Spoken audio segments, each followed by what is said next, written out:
Your business needs AI solutions that are not only ambitious, but also practical and adaptable. That's where Domo's AI and data products platform comes in.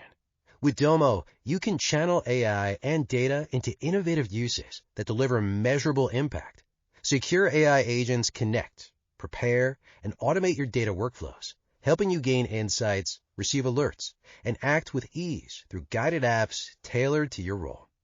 Domo is built to meet the challenges of today's AI landscape with a robust, all-in-one platform powered by trust, flexibility, and years of expertise in data and AI innovation. Data is hard. Domo is easy. Learn how Domo can help you unlock your data's full potential at ai.domo.com. That's ai.domo.com. All right, Costello. All right. Stop the yelling. Say, where did you get that black eye? A girl. What happened? I popped the question and she popped me back. Why did she pop you back? Wrong question. Costello, you've got to have more backbone with girls.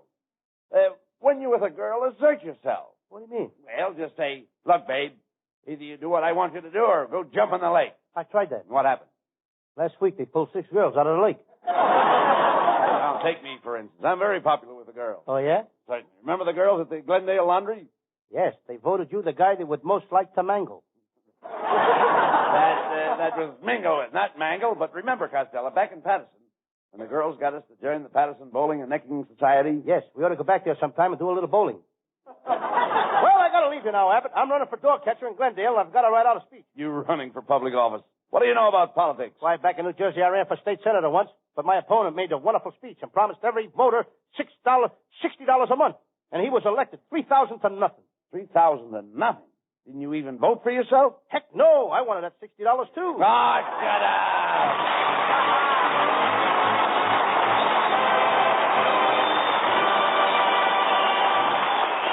Folks, you're in for some real laughs with our zany stars tonight, but before they continue, listen to this.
What's all that fishing tackle doing in your dressing room? Well, after the program, I'm going fishing in the Los Angeles River. Well, that's silly. If you catch any fish in that river, they'll be too old to eat. What do you mean? There's so little water in the Los Angeles River that the fish are 7 years old before they learn to swim. Well, never mind that. I saw you in Hollywood yesterday buying a palette, paint and brushes. Are you thinking of becoming an artist? I am an artist, Abbott. And I've got a beautiful model that comes to my house every day. I'm painting her in a bathing suit, but she wants to quit. Why? She wants me to put on more clothes.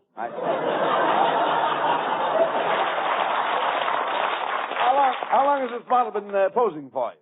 Well, she started yesterday. She came at 9 o'clock. I was painting her until 3 o'clock, and at 6, she went home. Wait a minute. If you stopped painting her at 3 o'clock, why did she stay until 6? Took her 3 hours for her to get the paint off her skin. And boy, is she a beautiful girl, Abbott. She's 6'5", and last night when she left, I kissed her goodbye. Now, wait a minute. How could a little short guy like you kiss a girl 6'5"? My brother put me up to it.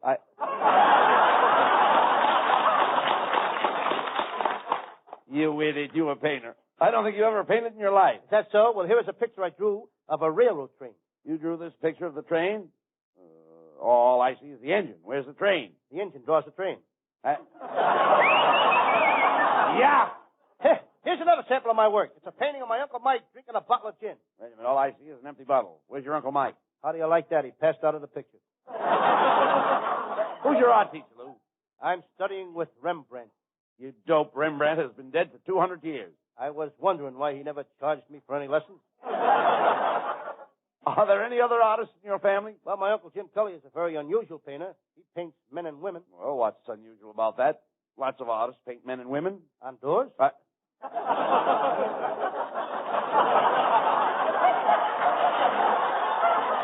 look, if you want to be an artist, Costello, why don't you learn to etch? I was thinking of that. Could I have that again? I said etch. You should learn to etch. You got to learn that? Certainly. My little nephew, Tony, etches all over. He never took a lesson in his life. No. He had a 7-year etch. No. He scratched real hard and did it in 3. No. Of course, you can do a lot of good etching in 7 years. Oh, sure. Yes, but this etching is like engraving.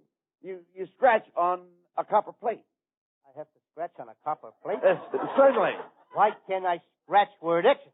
Forget about etching. Have you ever done any commercial painting? Oh, sure. I'm painting a calendar now. Here, take a look at it.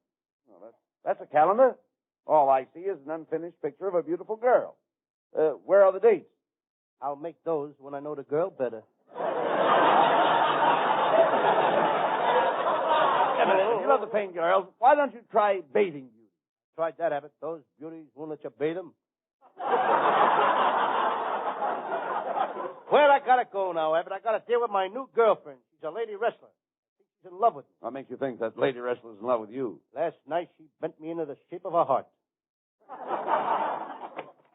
Run for your life! Run for your life! Quick, boys! Run for your life! Well, what's the matter? Why should we run for our life? I just deliver them to the newsstand and they'll be sold out in a minute. Right. That was Abbott's nephew, folks. Why don't you take him down to the brewery, Abbott, and see if they can't put a head on him? Now, don't worry about Norman. He's a very talented boy. He's studying singing, and when he finishes his course, he'll be another Carmen Lombardo. Must we have another Carmen Lombardo? Lombardo? Oh, lay off him, Costello. Remember, this is a free country. Right, Abbott. I always say that a man is entitled to life, liberty, and the pursuit of women. You're right. No. That pursuit of happiness. You pursue what you like, and I'll pursue what I like. Speaking of pursuing, here is our singing star, Susan Miller. Hey, Abbott, who writes this stuff? Our writers. They work very hard. They spend 12 hours a day in their office over a typewriter. Why is this script written in pool chalk? And that's no way to introduce Susan Miller. Well, how would you introduce her? Abbott, I would give it plenty of class. For instance. Well, here, listen to this. Ladies and gentlemen, we are very fortunate in having with us tonight a great singing star, Miss Susan Miller. Miss Miller comes here to this program direct from a 40-week engagement in New York City on the Astor roof, where she was laying tar paper.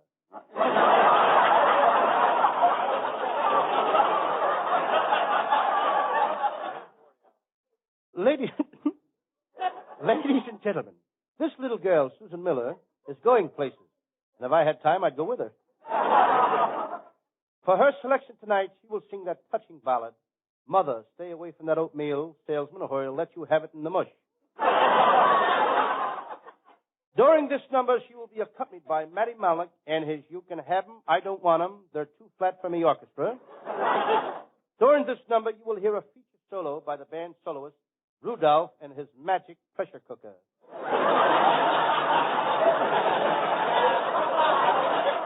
Just a minute. Pardon me. Hey, Abbott, what's this dame doing out here?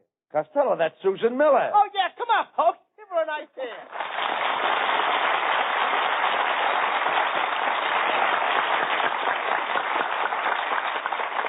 Costello, I heard those remarks, and I want to talk to you. You want to talk to me, Costello, in the flesh? No, just the way you are will be all right.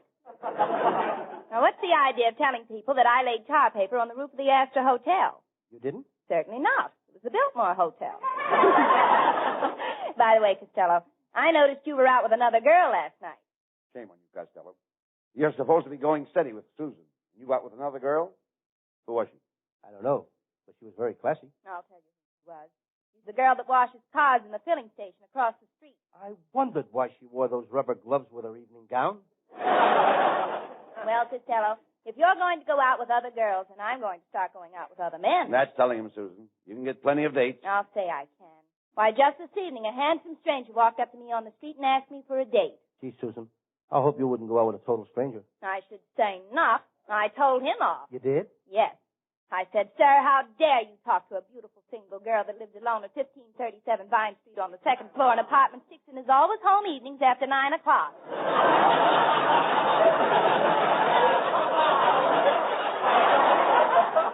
You certainly told him off. I thought you were going to get chummy with him. Susan, you better let me take you home tonight. It isn't safe for a pretty girl like you to be on the streets alone. Oh, that's ridiculous. I carry a revolver in my bag, and I'm an expert pistol shot. I've studied jiu-jitsu, and I also carry a dagger, and I'm a pretty good knife thrower. Susan, will you do me a favor? What? You take me home. And if you'll promise never to go out with another guy, any other guy but me, I'll get you in pictures. How dare you? Are you trying to bribe me? What nerve? What gall? What studio? Hey, you. What a joke. Yes. And you quit worrying about getting girls in pictures and start worrying about this radio show. Costello, I've got an idea that would really help this radio show. What is it? Have Jack Benny on every week. If we had Jack Benny on every week, they wouldn't need me. Catch on fast. So long, Fatso.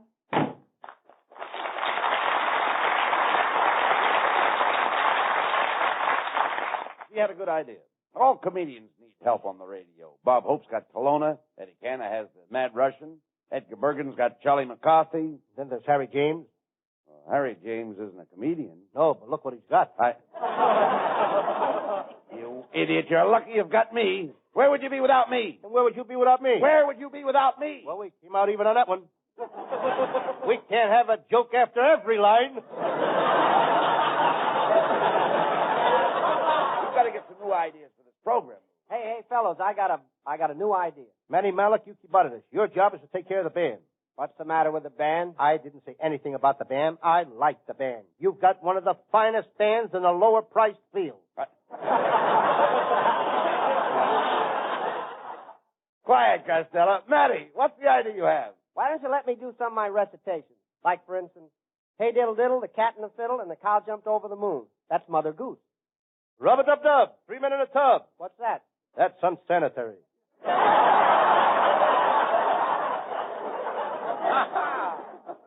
Abbott, Malnick ain't got no talent. We're wasting time. If you want some new ideas for this program, why don't we put my pal, the drummer, on? Now, there is a clever fella. All right, bring him up here. Come here, Oliver. So you call me? Yes, Abbott. I want you to meet our drummer, Oliver Storchy. Oliver Storchy. That's a very odd name. Well, that's only a stage name. What's his real name? Victor Storchy. Well, what is he going to do? Sing? Dance? Are you kidding? This guy is a real novelty. He can drink a 5-gallon jug of hard cider in one continuous drink without taking the jug away from his lips. Oliver, you must be very fond of cider. Yeah. Well, every time I see an apple, I want to squeeze it. With me, it's a peach. Oh, you kid. Just a second. Is this cider really hard? Hard. Go ahead, Oliver. Show him. That hard enough, Abbott? Now, go ahead, Oliver. Pull the cork. Okay. I'm ready now. I will drink the 5 gallons without taking even one breath. 1 gallon. 2 gallons. 3 gallons, and not a drop on his chin. This guy's going to scuttle himself. Abbott, he did it. How do you like that? Boy, this fellow is loaded with talent. Got a little cider in him, too. Oliver, the hell is a great stunt. I'm sure that the radio audience wants to hear a few words from you. Say something, Oliver.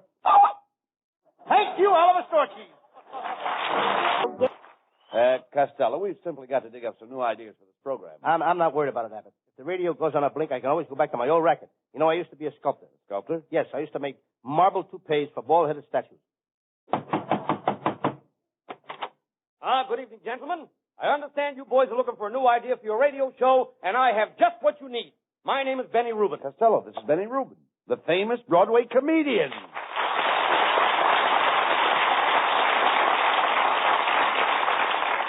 What are you doing out here in California, Benny? I came out here for my liver. What was your liver doing out here? Oh, never mind him, Benny. Did you have a good trip from New York? Yeah, I came in by plane. Though we nearly had an accident, we ran into a skyrider. My goodness. Did you hurt the skyrider? No, we missed him, but we knocked the H out of Honest John.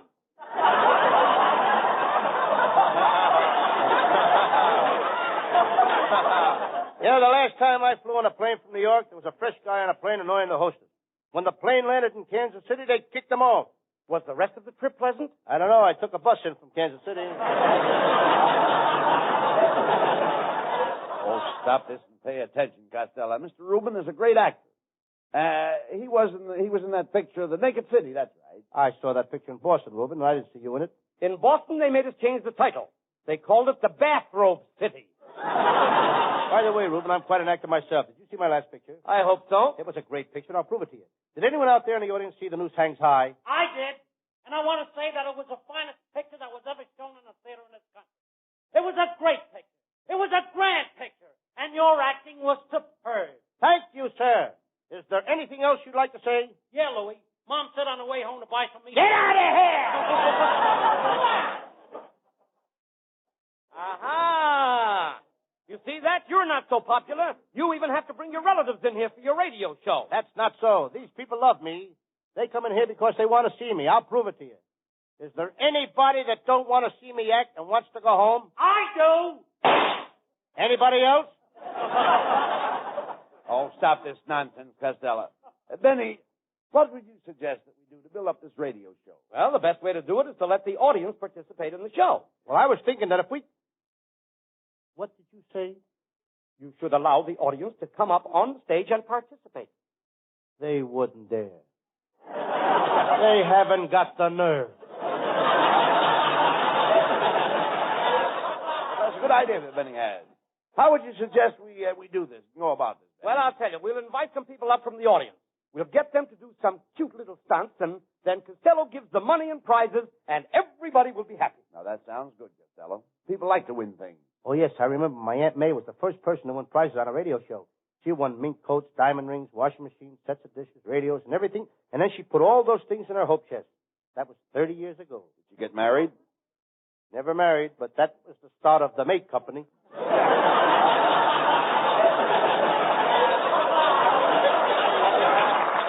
Well, what do you say, boys? How about it? Shall we get some people up on the stage and get things humming? Hey, this sounds like fun, Benny. How about you, sir? Would you come up here? You, sir. Hey, thank you, sir. Stand right here. Now, what is your name? Harry Brown. And your occupation? I'm a pickpocket.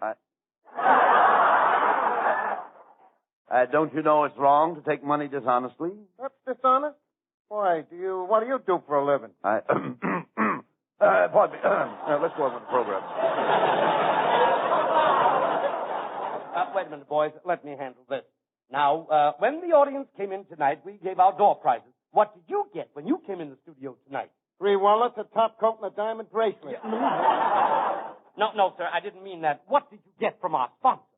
Nothing. I didn't know where he was sitting. I see. Forget the question. Let's get on with the show.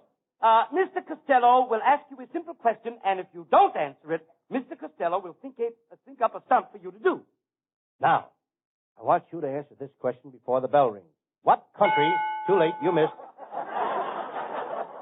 Sit down there for a minute, and I'll think up a stunt for you.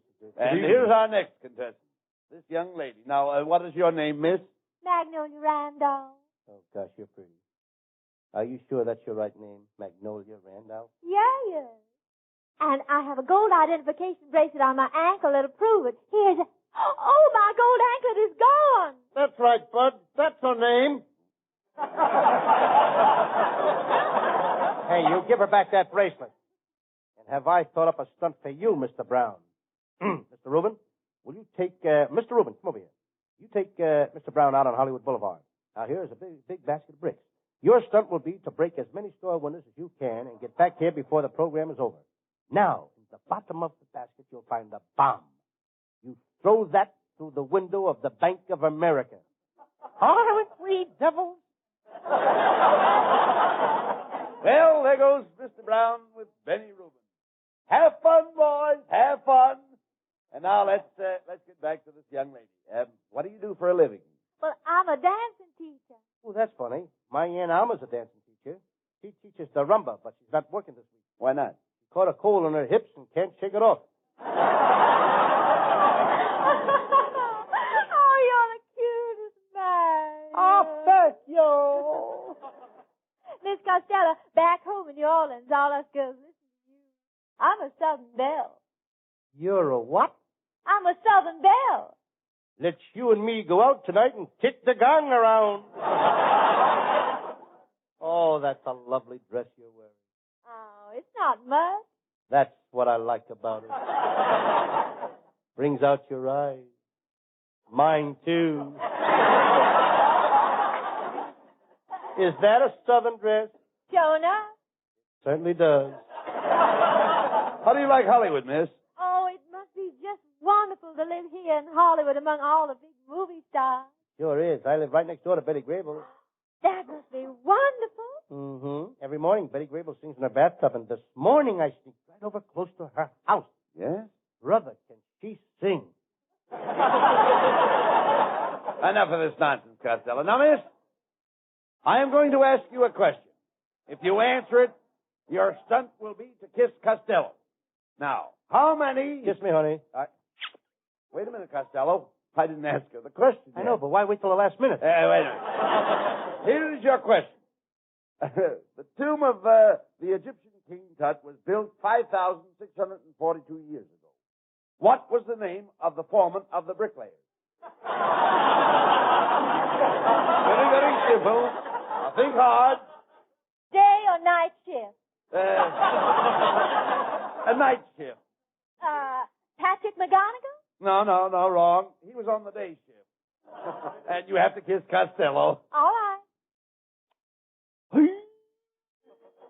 And now for our next contestant. Wait a minute, Abbott. Look, Costello, here comes Mr. Brown, the man whose stunt was to throw the bricks through the windows on Hollywood Boulevard. Hey, and don't forget the bomb in the Bank of America. Bet he had fun. Hey, look, he's got a cop with him. Yeah. Hey. I caught this fella doing the funniest thing. He was throwing bricks through all the windows on Hollywood Boulevard. He says he came from this show. Yes, officer.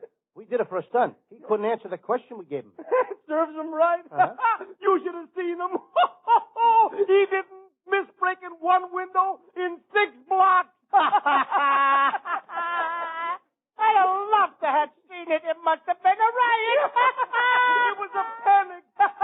How do you think he broke the window in the May Company? How do you think? How? Throwing lefty. That must have been a funny sight.